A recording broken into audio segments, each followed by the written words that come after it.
Hello, hi. నేను మీ Swathi madam. ఇంకొకటి ఏంటంటే మనం మార్కెట్కి వెళ్తాం కదా.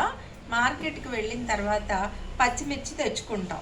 ఆ పచ్చిమిర్చి ఏంటి, ఎక్కువగా తీసుకున్నాం అనుకోండి, చక్కగా ఒక 1 వీక్ మనకి ఫ్రిడ్జ్లో బాగుంటుందన్నమాట. సో తీసుకొచ్చిన వెంటనే పచ్చిమిర్చిని ఇలాగ మనం వాష్ చేసేసుకోవాలి. ఎప్పుడు కూడా ఇలాంటివి ఒకటి ఉంటే చాలా బెటర్గా ఉంటుందండి. సో ఇలాగ హోల్స్ ఉన్న బౌల్ ఉంటే మనం కైమా వాష్ చేసుకోవచ్చు. చికెన్, మటన్, ఆకుకూరలు మెయిన్ తోటకూర, పాలకూర ఇవన్నీ కూడా చక్కగా కట్ చేసుకొని కడిగేస్తే చాలా బాగుంటుంది. తోటకూరలో ఎలా చూసినా మనకి కొంచెం ఇసుక అనేది వస్తుంది. సో ఇలాంటివి ఉంటే కనుక చాలా బాగుంటుంది అనమాట. సో అందరిళ్ళల్లో ఉంటాయి కామన్గా.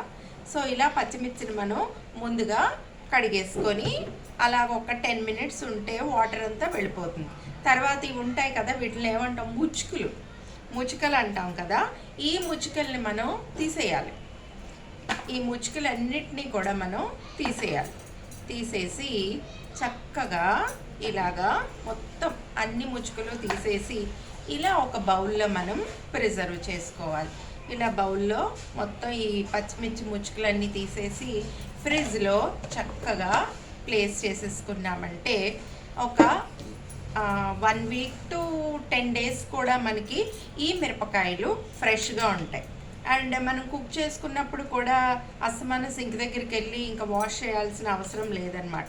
చక్కగా మనం కట్ చేసేసుకోవచ్చు. Okay, thank you.